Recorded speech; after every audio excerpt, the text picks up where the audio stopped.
Okay, so we'll kick off. So three, two, one. Okay, well, welcome today to the Devico Breakfast Bar. It's great to see you. I wondered if you could start off first of all by telling us your name, your role, and your organisation, and a little bit about what's happening there today. Sure. Well, thanks for having me. Good morning. So my name is Charles Chase. I'm the CTO of Returnmates. We are a logistics company here in the US. We do last mile delivery and first mile reverse logistics, which is basically a fancy way of saying that we come to people's houses and pick up things they may have bought online and take them back for them.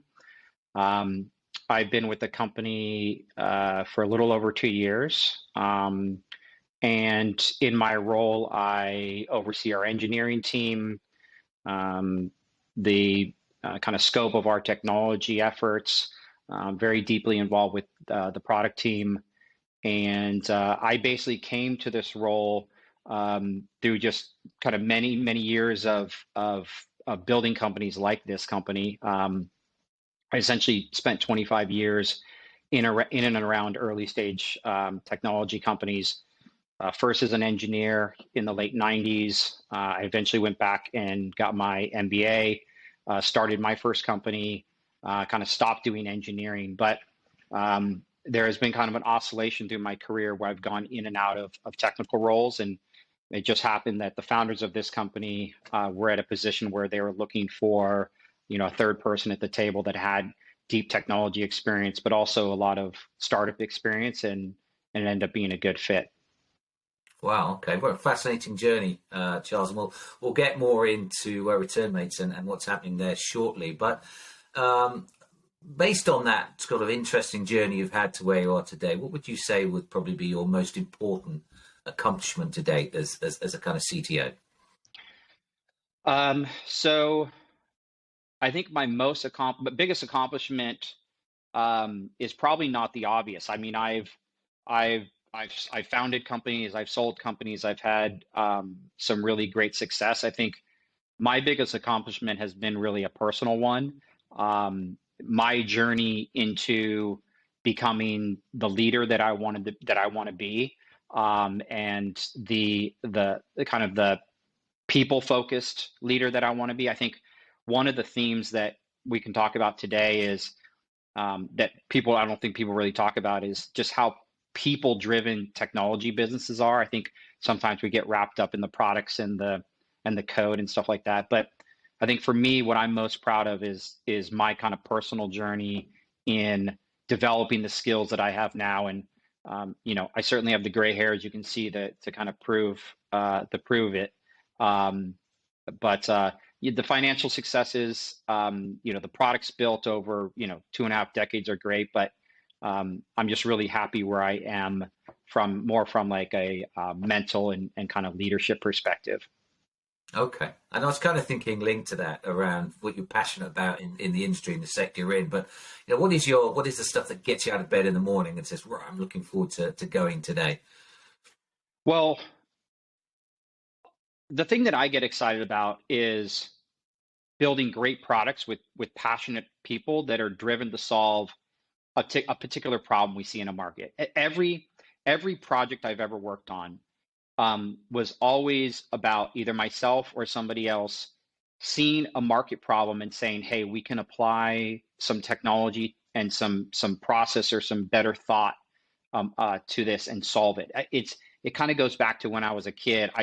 I love Legos. I couldn't get enough of Legos, and so to me, when I discovered engineering, software engineering, it was the same feeling I had when I was a kid building Legos. I could build something and I could see it, even though it was intangible and it was in the computer or on the screen. I could see it, and I got this intense feeling of accomplishment. And so, the thing that really the juice, as they say, for me, is being able to work with teams of just fabulous people and really trying to solve some hard problems and watching us go through those trials and tribulations and seeing that end product, even though it's imperfect and it's always in progress, just being able to do that day in and day out, that's really what inspires me. Wow, and I can feel that coming through in what you say, and we will talk a bit more about the people involved in helping us achieve our goals. One last question I like to ask kind of our CTO guests before we move into talking specifically about the industry and some of the challenges there is when you look back at your journey in your career, is there a particular funny or bizarre story you could share with us that you look back with a smile and think, wow, that was a bit of a crazy situation, but we came out the other side of it? Well, I don't know if it's funny, but I will say that pretty much a theme that I've seen over the years with with with companies like this is um, the business you end up in is never the business you thought you were going to be in.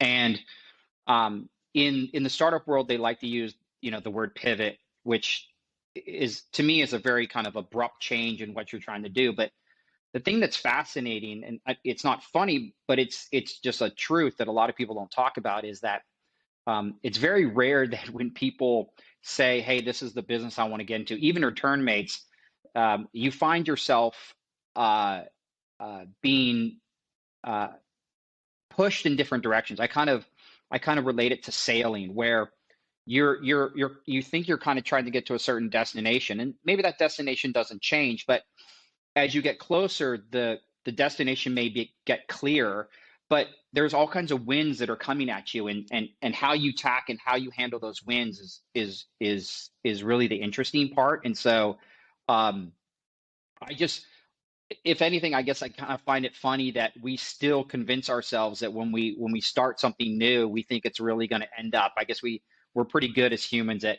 kind of kidding ourselves like that. Okay, thanks, Charles. I love the metaphor with the sailing and the winds and the changing winds, and that kind of is a nice segue for me just to start to talk about the changing winds in the landscape of the industry in the sector we work in, and it's a very fast-moving, changing environment, as we know. How do you keep yourself up to date with the kind of latest tech and changes in the space? Well, so mostly I rely on my team. So my day-to-day role is much broader than just being the CTO. I work very closely with the founders on strategy and a lot of stuff that probably falls outside of most kind of CTOs swim lanes. And so I am not as directly involved today, at least, with a lot of the tooling and some of the methods. Now, um, what that does is it requires me to really rely on, my head of engineering, my engineers themselves, to be the ones who are staying abreast of this. And so, you have some specialists on your team, and the expectation is that they are staying up on what's the tooling that's happening, maybe on the front end. What are people doing on the back end? How are people really taking advantage of things like AWS or GCP? And so, it's a long-winded way of saying I really rely on my team to help me.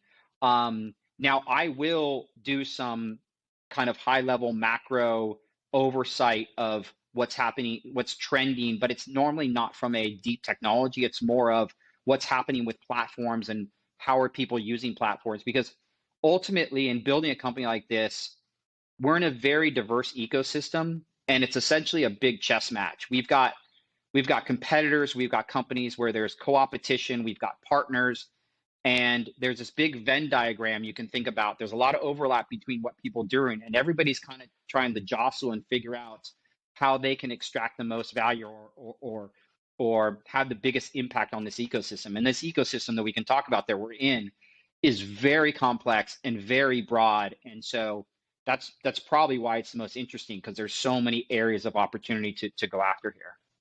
Yeah, understood. I think as some of our audience who would aspire one day to reach the role of a CTO, I kind of sometimes wonder a question for them is in relation to computer language or development frameworks. How would you go about making choices on which is the right one for you to use?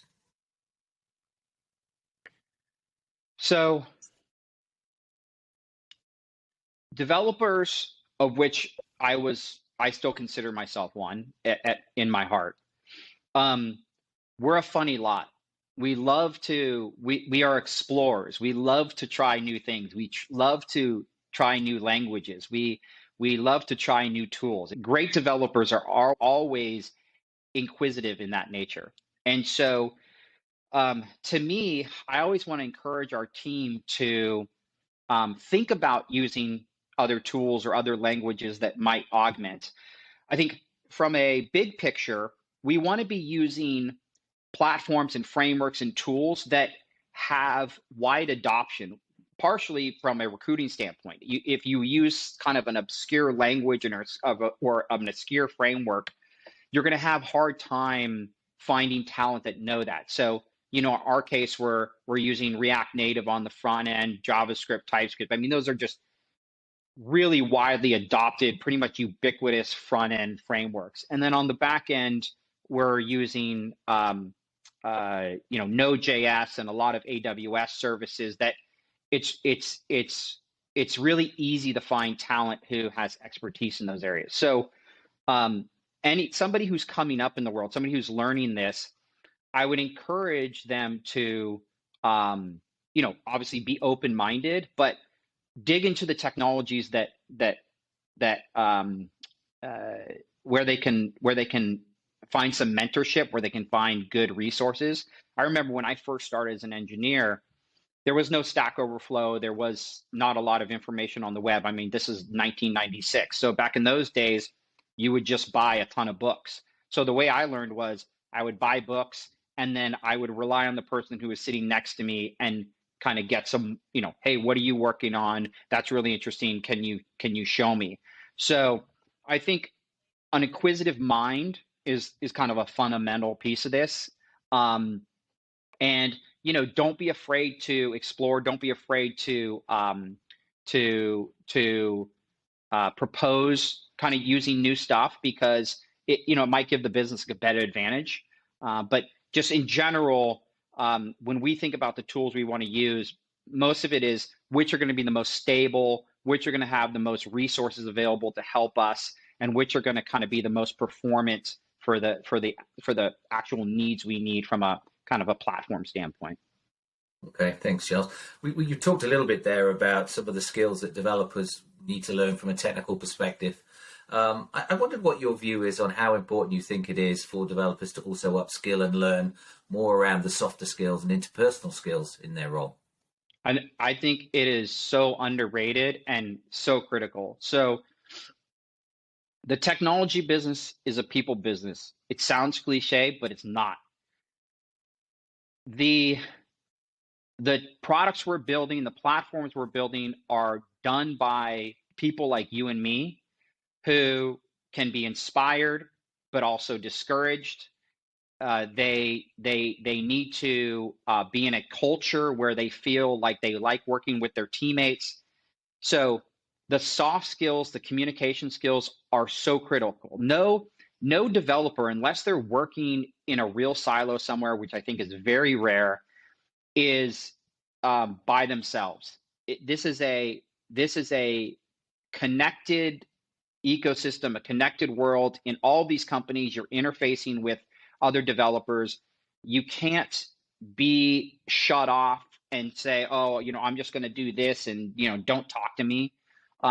You have to have great listening skills, because you need to understand from your team what's being asked of you. And I don't mean, hey, I need to code this. It's trying to understand what is being asked of you, what the goal is, what am I actually trying to build here? What's the user experience going to be? And then I can figure out what the implementation is. So incredible listening skills are required, and then just verbal, written, and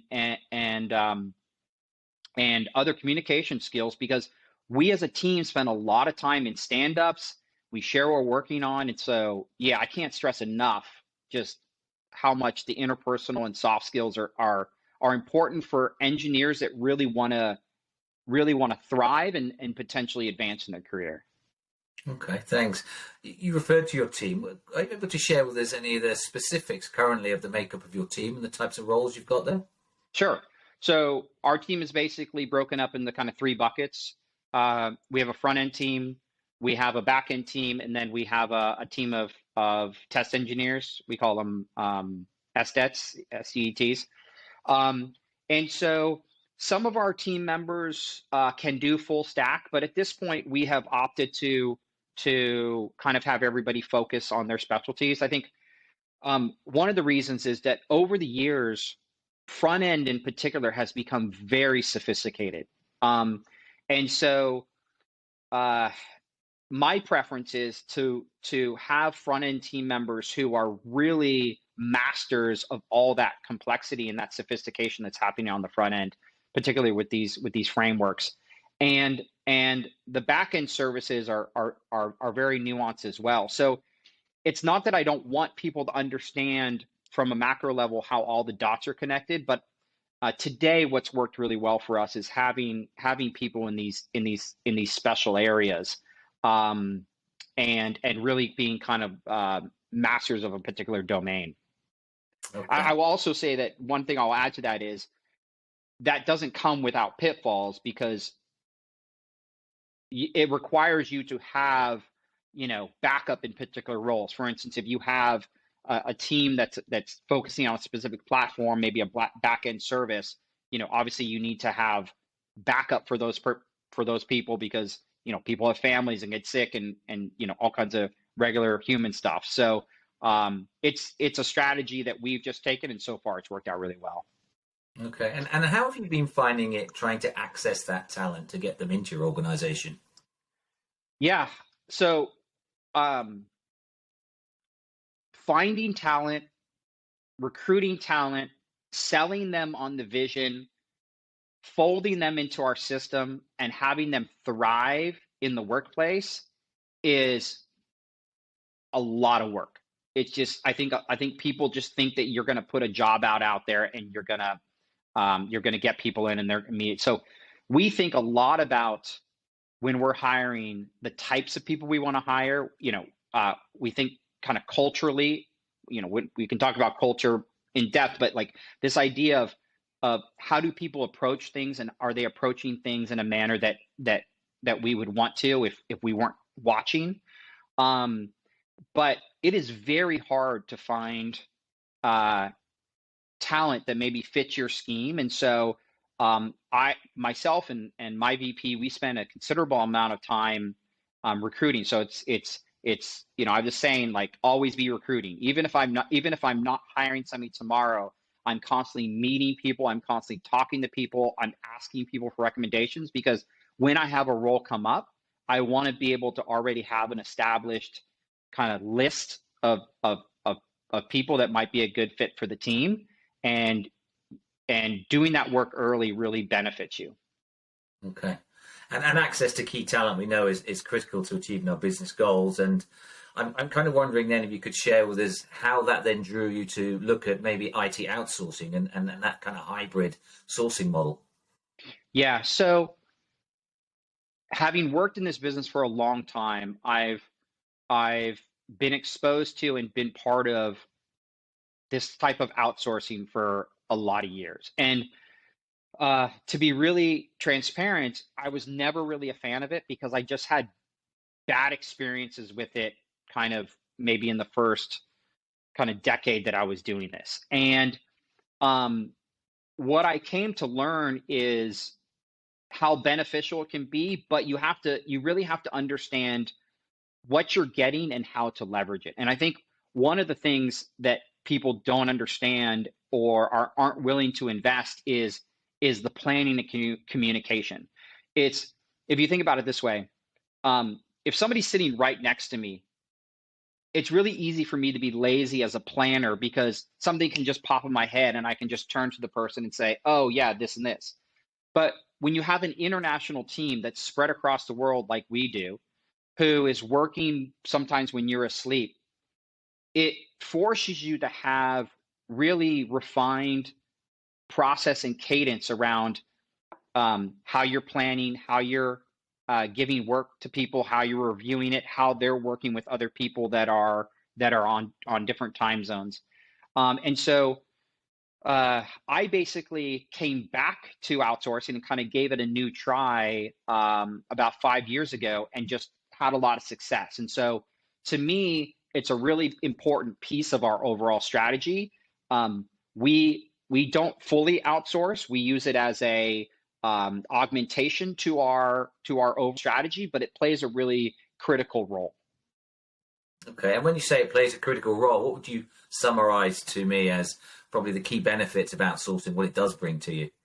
Well, the first thing it does is generally when you're outsourcing, you're doing it internationally. So um, it enables you to access talent that you through your own network. So my network is primary in the US. So outside of my network, how do I access amazing talent in South America or Eastern Europe? And so doing that and relying on outsourcing groups enables you to extend your network, enables you to get access to great people that you otherwise wouldn't have access to. Um, it gives you a diversity of country risk. So we think a lot about diversity of risk in our business. And so when we think about where our team members are, we want diversity in terms of what countries they're in. We want diversity of perspective, right? You can imagine somebody who is in the Ukraine is looking through a different lens than a person that's in Brazil versus a person that's in Silicon Valley. It also gives us incredible time zone coverage. So we like to have people across all kinds of time zones because we're a 24/7 business.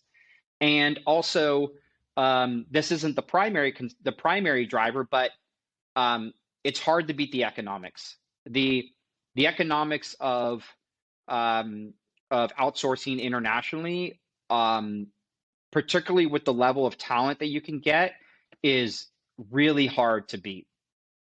Okay.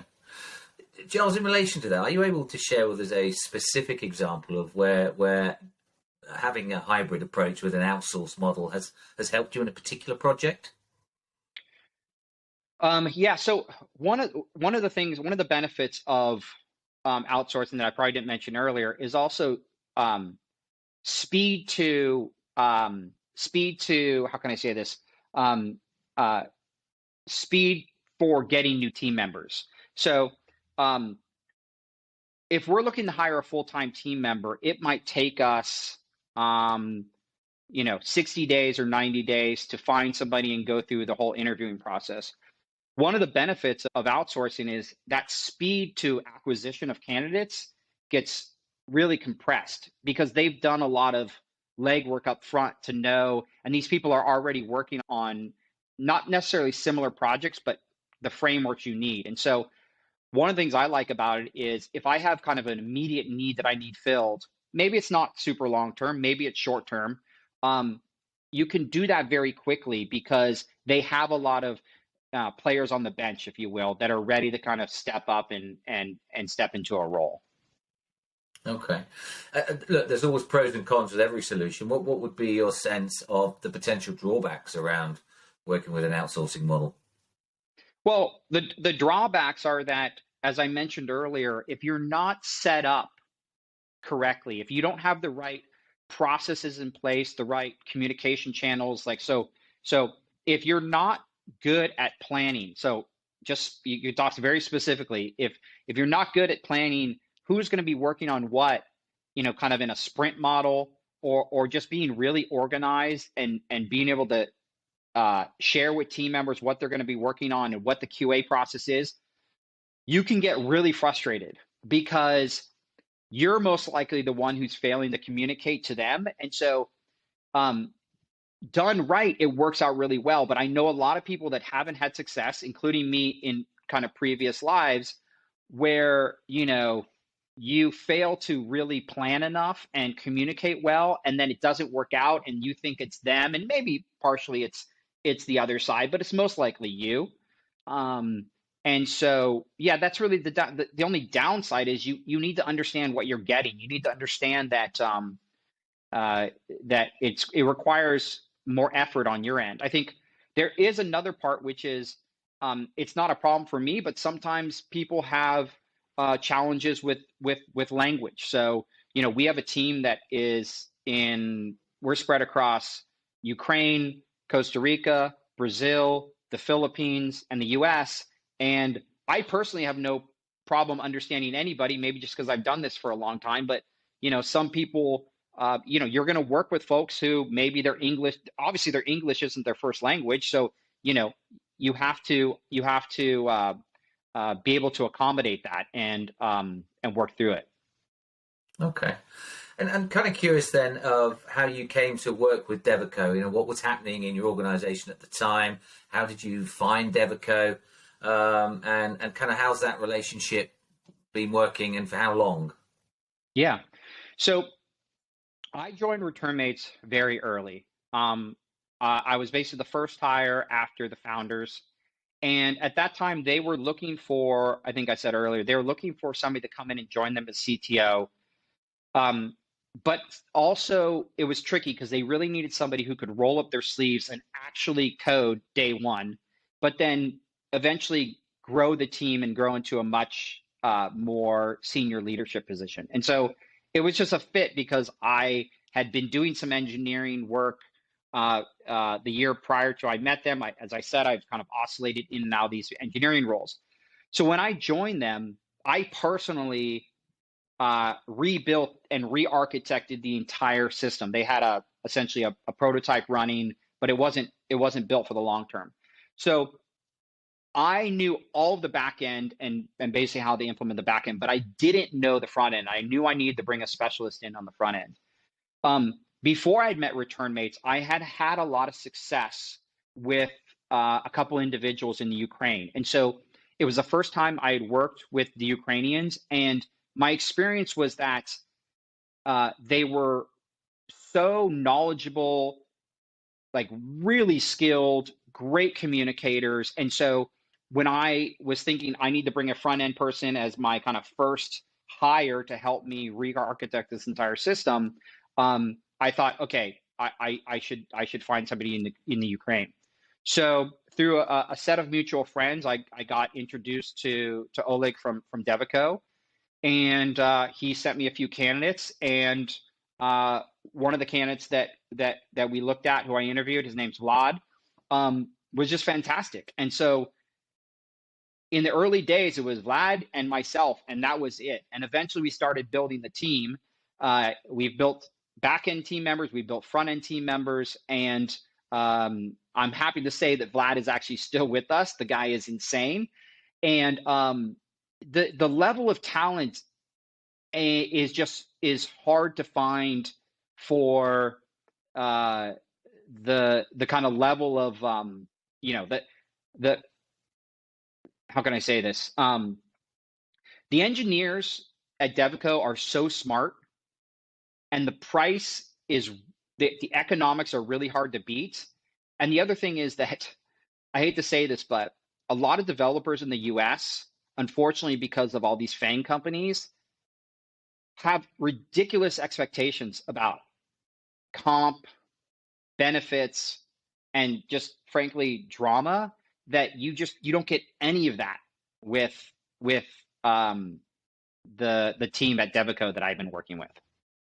Great, that's great feedback. Thank you. It's a very competitive landscape, right? There's lots of IT outsourcing people, developer body shops. You must have spoken to a number of different people providing those services. I kind of wondered if you could share with us what are some of the things you hear from some of those providers that you think, I definitely don't want to work with those guys. Well, okay, so going back to this is a people business. So when I speak with something, I feel like I have a pretty intuitive in terms of getting a read on somebody. And so when I talk to somebody, we can talk technical details, we can talk non-technical.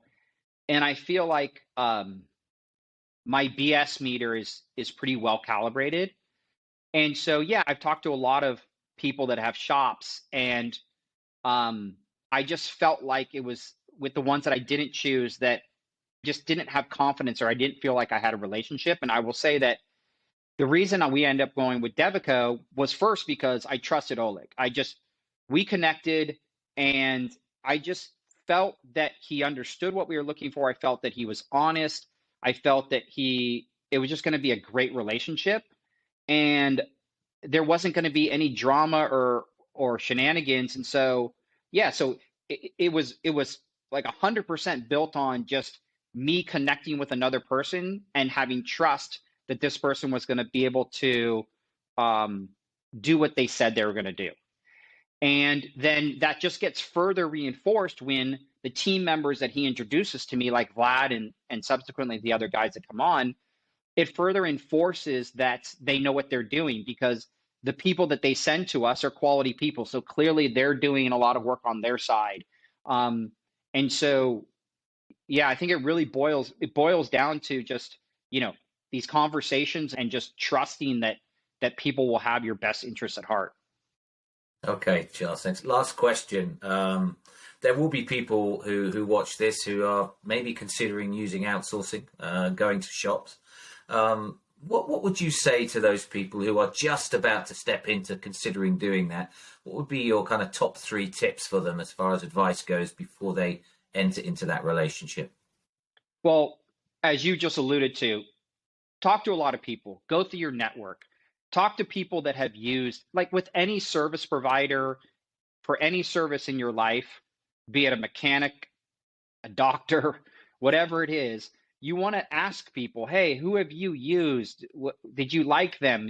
Get like somebody in your network. You just need to do the legwork. Somebody in your network knows somebody, and have a lot of conversations and really try and understand, really try and get a gauge of if you think this person or this group is going to be a good partner for you, right? So I wasn't looking to have a front-end developer come on for 3 months. I was looking for somebody to join us who is going to be here for 5 years or 10 years. This is a long-term relationship. And so you need to do the legwork. It's not like anything in life. It's not easy. Like if you put in the work, you'll get the results.